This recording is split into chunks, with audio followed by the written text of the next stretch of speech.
제가 이제 정비 사업을 시작한 지가 한 20년 됐는데요. 제일 처음 한 프로젝트가 하대원동에 있는 성남자이 그 성원 오피스를 재건축한 거죠. 예, 거기서 제가 GS건설 대리 때부터 그 현장을 담당하면서 이제 성남이랑 인연이 돼가지고요. 그래서 지금 하대원동에 성남자이가 건립이 돼 있고, 그 다음에 여기 중앙동에 옛날에 집창촌 있던 도안중1구역, 그게 GS건설이 있을 때 제가 이제 조합 설립도 하고 막 그랬던 사업장이에요. 그래서 이제 저는 GS건설에서 쭉 그냥 성남만 담당하다 보니까 성남에 뭐 신흥1구역, 수진1구역 이런 위원장님들도 다 알게 되고, 성남시 뭐 재건축팀, 재개발팀 팀장, 뭐 LH공사 이쪽에 이제 인맥이 되게 좋아졌어요. 그래서 제가 작년에 GS를 그만두고 나왔거든요. 그래서 이 사업을 해야겠는데, 아무래도 사람이 자기가 제일 아는 지역에서 하는 게 맞지 않겠습니까? 그래서 성남시에다가 그 적을 두고 성남시 1호 정비업체로 이제 시작을 하게 됐습니다. 그래서 작년에부터 시작해가지고 하대원동에 있는 삼남아파트, 그 다음에 삼두은영 빌라, 요거 이제 소규모 재건축으로 해가지고 계룡건설이 선정이 됐죠. 지금 삼두은영은 시공사 선정 진행을 하고 있습니다. 그래서 이제 그분들도 그 오랫동안 사업을 못한 거예요. 낡고 재건축을 해야 되겠는데 뭐 법적인 뭐 그런 것도 없고, 그래가지고 최근에 이제 소규모 정비사업, 가로주택 정비사업이라는 게 생기면서 이제 성남시에서 1호로 하게 된 겁니다. 그래서 그분들도 물론 그 재개발을 할 수 있게 돼서 좋겠지만은, 저도 이제 제2의 고향인 성남에서 이 소규모 가로주택 정비사업 1호 사업장을 제 손으로 했다는 데 대해서 되게 좀 자부심을 가지고 있습니다. 그래서 이제 제가 소규모 가로주택 정비사업만 하는 게 아니고요, 그 큰 재개발 사업 용역도 몇 개 하고 있거든요. 용인 8구역, 대전에 부사동 4구역, 지금 여기 성남에 2030 1단계인 그 신흥 1구역 그쪽에도 지금 제가 들어가 있습니다. 그래서 성남시에서 하는 가로주택 사업에 대해서는 누구보다도 잘 할 수 있고요. 또 제가 GS에서 20년 근무하면서 이제 같이 인맥을 쌓았던 그 수준 높은 협력 회사들도 많이 이제 도와주고 있습니다. 그러니까 뭐 설계도 일주일 만에 뚝딱뚝딱 해가지고 지금 계획안이 좋게 나와가지고 좀 부족합니다만은 오늘 설명회를 할 수 있게 됐어요. 그래서 지금 6시에 또 저기 하대원동 설명회가 또 잡혀 있어가지고 지금 시작을 해야겠는데 어떻습니까, 위원장님?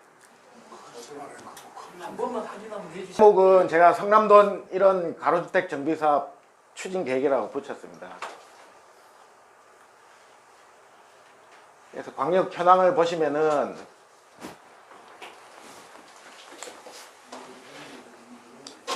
우리가 여기 신흥 1구역이라고 55,000평짜리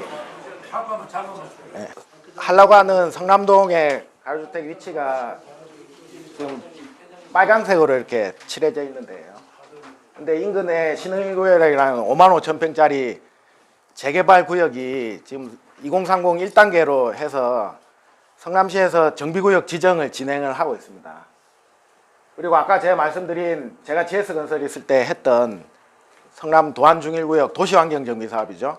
이게 올 2월 달에 사업 시행인가가 나가지고 지금 조합원 분양 신청까지 다 끝났고 감정평가까지 다 끝났습니다.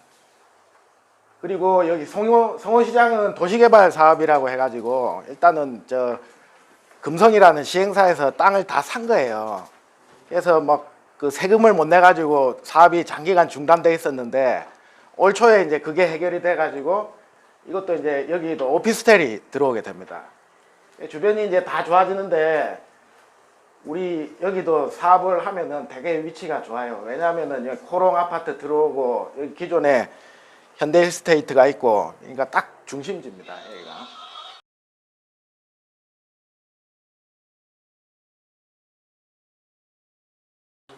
그래서 이 가로주택 정비사업 소규모 정비사업은 어떤 그 일정한 법적인 요건에 맞아야 되거든요. 6m 도로에 쌓여 있어야 되고, 지금은 만회배, 그러니까 3,300평이 넘으면 안 되고, 조합원이 또 200명 이하여야 되고, 뭐 그런 조건들이 있는데, 그 조건들을 맞춰가지고 이렇게 나눈 겁니다. 제가 설계 사무실을 통해가지고.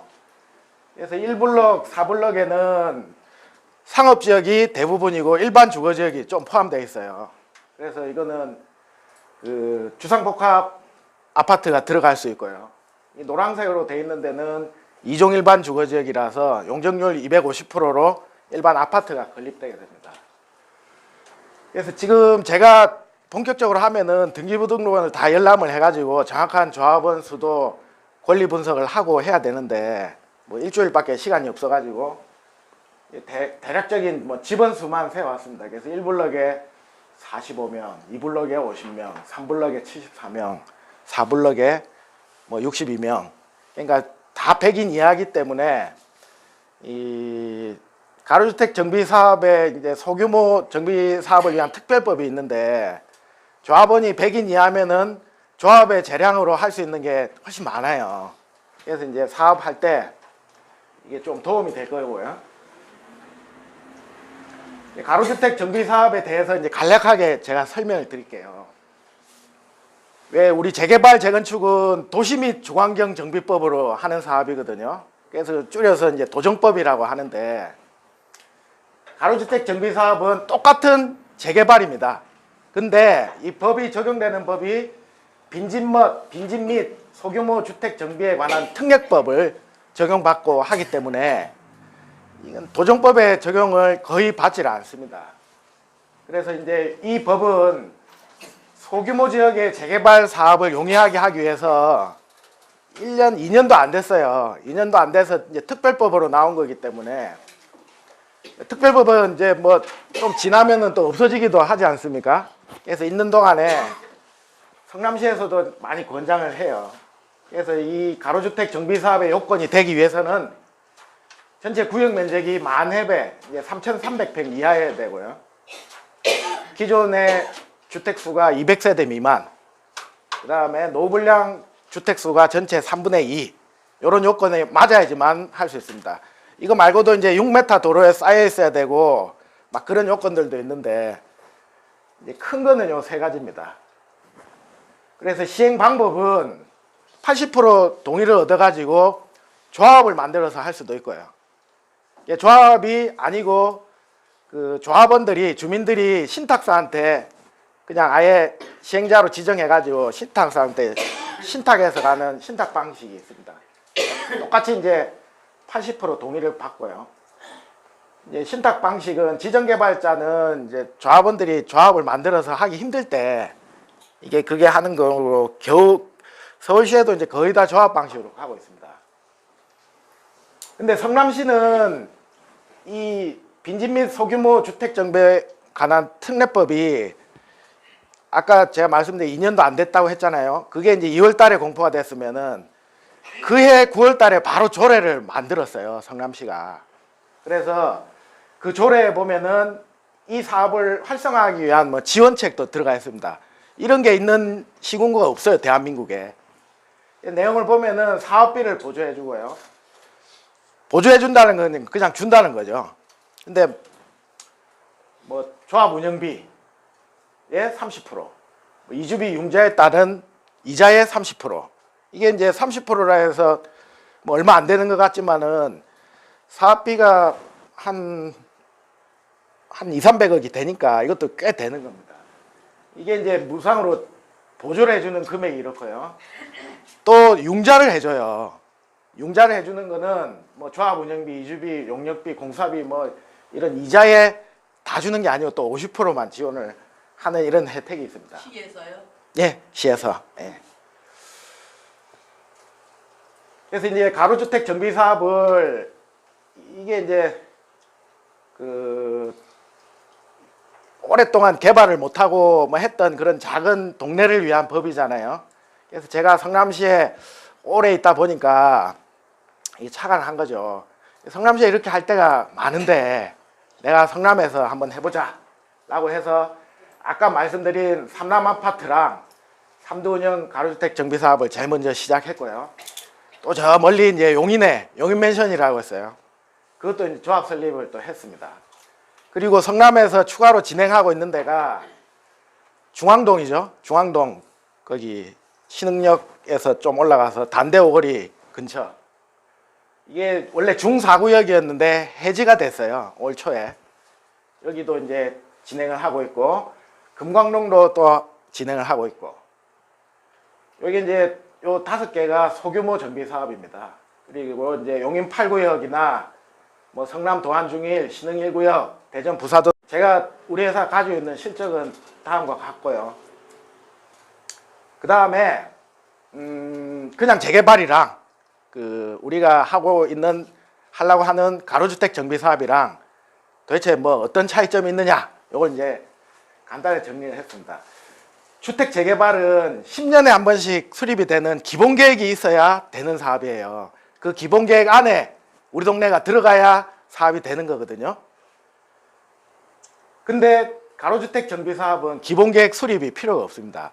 그러니까 아까 말씀드린 그 3가지 요건에만 맞으면은 어디서나 다 할 수 있는 거예요. 그리고 주택 재개발 같은 경우는 기본 계획이 수립이 되면은 또 정비 계획이라는 걸 수립을 해야 돼요. 정비 계획이라는 건 뭐냐 하면은 도로는 이렇게 내고 공원은 여기다 짓고 뭐 동사무소는 일로 옮기고 이런 도시 계획을 말하는데 가로주택 정비 사업은 이제 규모가 작기 때문에 이제 그런 게 필요가 없는 거예요. 근데 정비 계획을 수립하는데 재개발에서 걸리는 기간이 한 8개월에서 1년 걸립니다. 비용도 한 2, 3억 정도 들고요. 근데 가로주택 정비 사업은 필요가 없다. 그리고 허용 용적률은 원래 이게 없었어요. 250%가. 2종 일반 주거지역이잖아요. 우리가 상업지역이랑. 근데 원래 성남시 조례에서 도시계획에 보면은 2종 일반 주거지역의 용적률은 210%였어요. 근데 우리가 아까 처음에 그 삼두운영 삼남 아파트를 진행을 하면서 210%를 하니까 이게 사업성이 안 나오는 거예요. 그래서 저랑 우리 전무님이랑 그 아는 시의원들을 다 동원해가지고 조례를 변경을 했습니다. 그래서 성남시 조례를 보면은 2종 일반 주거지역 210% 괄호 열고 가로주택 정비사업에 의한 소규모 정비사업은 250% 이렇게 딱 기입이 된 거예요. 지난 시의회에서 통과됐습니다. 그게. 그래서 앞으로 성남에서 가로주택 정비사업은 250%로 할 수 있고요. 기본계획에 들어가지 않은 2종 일반 주거지역은 그냥 210%예요. 그러니까 훨씬 사업성이 더 좋죠. 그리고 그 원래 이제 막 추진위원회 하잖아요. 재개발 하려면은 추진위원회가 설립돼 가지고 조합을 만드는 겁니다. 그래서 이 추진위원회 정식 명칭은 조합 설립 추진위원회예요. 그러니까 조합을 설립하는 추진위원회거든요. 이 주택재개발은 주민 50% 동의를 받아가지고 그 추진위원회를 구성을 해서 시의 허가를 받아야 되는데 가로주택 정비사업은 추진위원회가 필요 없습니다. 바로 조합을 만들 수가 있는 거예요. 그래서 조합 설립은 80% 동의가 필요하고요. 주택재개발은 이제 75%, 이제 5%더 낮은 거죠. 거의 같습니다. 그러니까 이게 사업기간이 확 줄 거 아니에요. 조합 설립 이후 이주시까지 사업기간이 최장이 1년입니다. 적정하게 갔을 때. 근데 주택 재개발 같은 경우는 한 3년 정도 걸리죠. 우리 2단계 구역을 보시면 알잖아요. 신흥 1이나 신흥 2나 뭐 중1구역이나 뭐 그런 기간이 걸리고요. 임대주택을 지을 필요가 없어요. 그 주택 재개발은 법에 신축 세대수의 15% 이하의 임대주택을 지으라고 딱 돼 있거든요. 그럼 1000세대면 150세대, 2000세대면 300세대. 이게 임대주택으로 이제 내놔야 되는 거예요. 근데 가로주택은 규모가 작기 때문에 이제 건립이 필요가 없습니다. 그리고 아까 말씀드렸듯이 성남시 지원도 이 3억은 어디 기준이냐면은 우리 삼남 아파트, 그 다음에 삼두운영 아파트 그 각각의 조합들이 그 혜택을 다 받으면은 최고 이제 3억 정도까지 되더라고요. 그러니까 3억을 그 만약에 조합원이 뭐 50분이다. 그러면 세대당 뭐 한 600만 원인가요? 60만 원인가요? 600만 원이죠. 그러니까 그렇게 혜택이 보는 거예요. 근데 주택 재개발은 성남시에서 도와주는 게 하나도 없습니다. 그리고 이게 이제 하도 이렇게 좋다 보니까 서울에는 뭐 많이들 하고 있어요. 성남은 제가 1호 사업장을 했지만은 참여 가능 시공사는 만신 뭐 이런 데도 소규모 정비 사업을 많이 합니다. 그리고 뭐 포스코, 그다음에 여러분 잘 아시는 뭐 힐스테이트, 이 편한 세상, 그다음에 이 시공사들이 이제 소규모 재건축을 적극적으로 하는 회사들이고요. 또 뭐 GS 자이 뭐 이런 데도 소규모 재건축 하려고 아예 그냥 회사를 별도로 만들었어요. 그래서 참여가 가능 시공사는 이제 많다. 그리고 우리 아까 저 총무님 말씀하셨듯이 우리가 사업이 되면은 뭐 1군 사업 브랜드가 이제 그냥 무난히 들어올 거라고 예상이 됩니다. 추진 절차는 아까 간단하다고 말씀드렸잖아요. 자, 우리가 우리 동네에서 그 가로주택 정비 사업을 합시다 해서 여기서 이제 어떤 논의가 됐어요. 그러면은 바로 조합 설립 동의서를 받으면 됩니다. 그래서 어떻게 하느냐? 조합 설립 동의서 양식을 만들어 가지고 성남시청에 연번을 받는 거예요. 그러니까 양식에 대해서 성남시청이 한 장 한 장 도장을 다 찍어준다고요. 왜냐하면은 뭐 이게 바꿔치기도 하고 뭐 다른 게 들어올 수도 있고 하니까 요즘에는 관청에 도장이 안 들어간 동의서는 아무 효력이 없어요.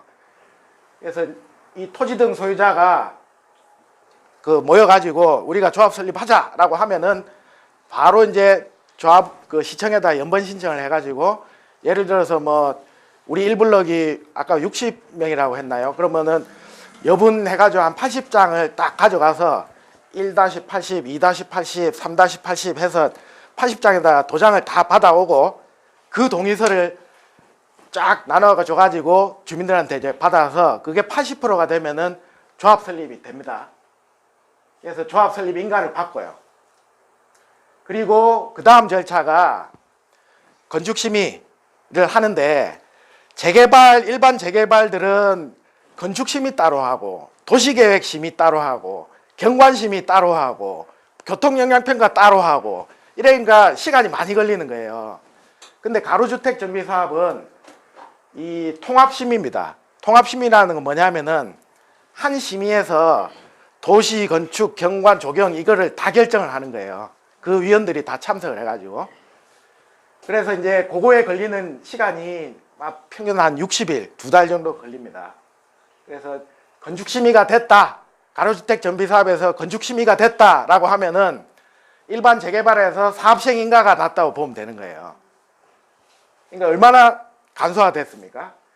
그래서 건축심의가 딱 떨어지면은 요 다음에 그 사업시행계획인가를 받기 전에 재개발에서 하는 감정평가도 하고 조합원들이 분양신청도 하고 그 다음에 반대하는 사람들 수용 재결도 하고 그 모든 게 다 일어나는 거예요. 일반 재개발은 뭐 이것도 단계를 또 밟아가야 되는데 가로주택 정비사업은 그것만 다 하면은 바로 사업시행계획인가 신청을 할 수가 있습니다. 그러면은 사업시행계획인가서 내용에는 뭐가 들어가느냐? 조합원에 이제 분담금이 들어가는 거예요. 그래서 재개발, 재건축 같이 그런 데는 관리처분 총회라는 걸 해가지고 조합원들의 분담금을 확정하는데 이 가로주택 정비사업은 그 관리처분 계획도 이 사업시행계획 안에 다 들어가는 거예요. 그래서 절차는 많이 간소화가 됐지만은 똑같은 업무들을 짧은 시간에 다 해야 되기 때문에 되게 잘하는 업체가 하지 않으면은 이게 재개발이랑 똑같이 길어지는 거예요.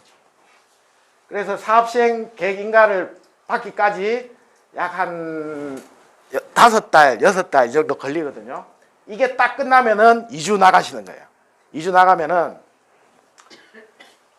자, 조합 설립 동의서 받는데 뭐 한 달 잡고 조합 설립 인가 신청해가지고 인가 나는데 한 달 잡고 2달, 그 다음에 건축심의 2달, 4달, 그 다음 사업시행 계획인가 이게 5달, 9달, 빠르면은 10개월 안에 다 되는 거예요, 인허가가.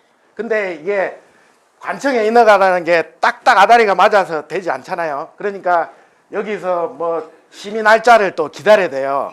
우리 때문에 심의를 열지는 않거든요. 그러니까 심의 날짜가 뭐 예를 들어서 10월 15일이다 라고 하면은 올부터 15일까지 대기를 해야 되는 거죠. 그러니까 그런 기간까지 포함해 가지고 약 1년이 걸린다, 그렇게 보시면 되고요. 지금 조합 설립을 할 때 우리가 먼저 주민 합의체를 구성을 하는 게 이제 이름 붙이기 나름이에요.